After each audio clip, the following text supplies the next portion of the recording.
This is a poem I wrote called Temporary Attraction.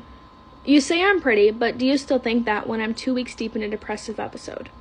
And haven't showered once because I don't have any motivation to do anything but sleep for hours on end to forget the monsters circling inside my head.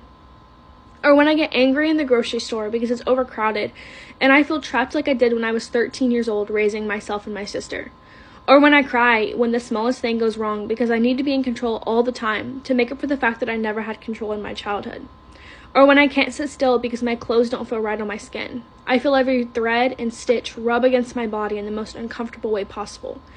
Or when I'm overwhelmed in a quiet room and burst into tears because my thoughts have flooded my mind like a 10-foot wave that sweeps me under the water and I have to fight to get free. You say I'm pretty, but is that just temporary attraction when you know I can see it myself in the moment you say it to me? Or do you truly feel that way, but just know how to woo me with your words, so for a quick second I forget about the monster swirling inside my head? Do you just see the outside appearance as pretty, or find every broken piece about me pretty? Is pretty just a word that you use to describe me when I look my best, even though my mind is fighting against itself? I think it's temporary attraction towards a girl who you find pretty on the outside, but don't understand the monsters she fights on the inside. You calling me pretty does help, don't get me wrong, but it's just a quick fix. Almost as if you're putting a band-aid on a bullet hole.